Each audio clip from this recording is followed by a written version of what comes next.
हाय दोस्तों, नमस्कार, सत श्री अकाल, अस्सलाम वालेकुम। कैसे हैं आप सब? उम्मीद करता हूं आप सब अच्छे होंगे।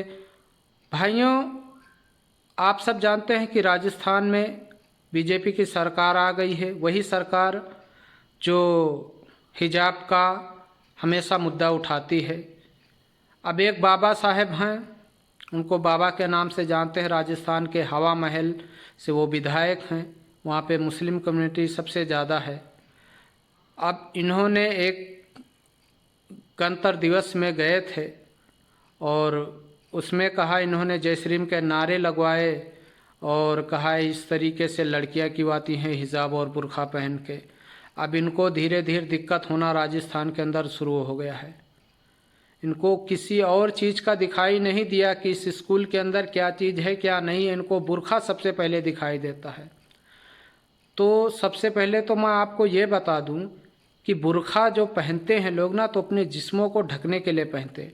और आप राजस्थान के ही रहने वाले हैं। राजस्थान के अंदर इतना इतना घूंघट चलता है बेटा, तो कम से कम इतना तो आपको परहेज होना चाहिए, समझना चाहिए ना कि ये कोई कोई जिहाद का काम नहीं है। ये औरत जो है मुसलमान अपनी चेहरे और जिस्म को ढाकती हैं ताकि जो है किसी गैर मर्द का उस पर, उसकी बदन के ऊपर इसी निगाहें ना जाएं। और ये हिंदू और मुसलमान की बात नहीं। अगर आप भी पहनाना चाहते हैं अपने घर की औरतों को तो पहनाएं। तो आप लोग खुद अपने बहन बेटियों की बोलते हैं हम इज्जत करते हैं, हम अपनी बहन बेटियों को गलत नज़र से नहीं देखते हैं, लेकिन अपनी बहन बेटियों को खुद आप स्टेज के ऊपर नचाते हैं, फिल्मों के अंदर बिकनी पहनाते हैं। कौन पहनता सबसे ज़्यादा? हिंदू पहनते हैं। और खुद बैठकर आप देखते हो फिल्मों के अंदर पहनाते हो। ये सब तुम्हारे लोगों की वजह से, आज बेहयाई और बेशर्मी की वजह से आज हमारा देश के अंदर नंगापन आ गया है। अगर आप लोग भी अपनी बहन बेटियों को कहते कि ये चीज़ ना करो, ये गलत है, तो आज नंगापन नहीं आता। ये हिंदू और मुसलमान की बात नहीं है। स्कूल का यूनिफॉर्म होना चाहिए। वो लोग पहन के जाती हैं, सिर्फ बाहर और अंदर जाते ही नकाब उतार देती हैं, हिजाब, वो ड्रेस में आ जाती हैं। जब फिर वो स्कूल खलास होता है तो पहन के फिर बाहर आती हैं। तो तुमको क्या दिक्कत है? उस दिन 15 अगस्त था, इसलिए उन लोग पहन के बैठी थी, कोई स्कूल नहीं थी।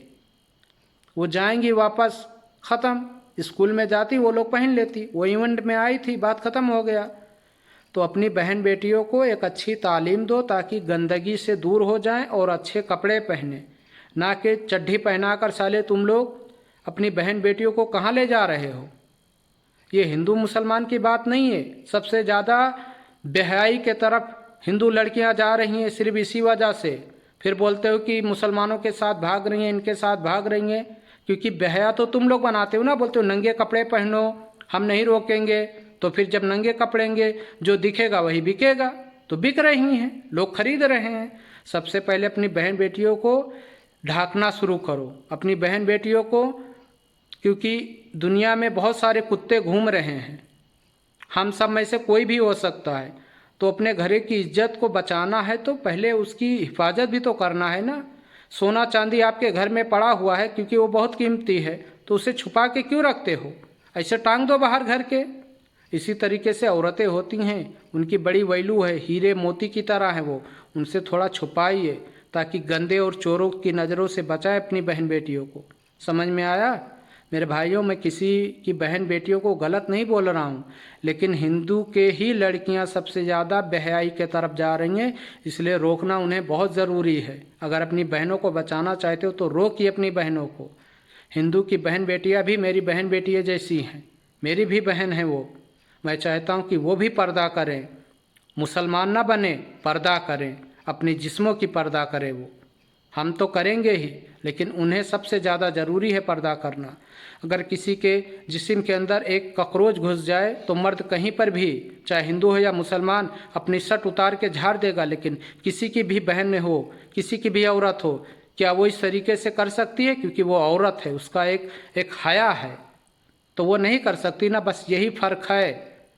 लोग कहते हैं ना तुम करो, औरतों को क्यों बोल रहे हो? तो यही फ़र्क है। तो औरतों को ढकना चाहिए। जैसे औरत खुले बाजार में अपने कपड़े नहीं उतार सकती है कॉकरोच बाहर करने के लिए, मर्द उतार सकता है, इसी तरीके से औरत को पर्दे में रहना बहुत ज़रूरी है। समझ में आया?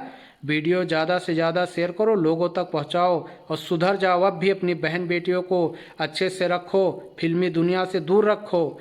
इन गंदे लोगों से दूर रखो।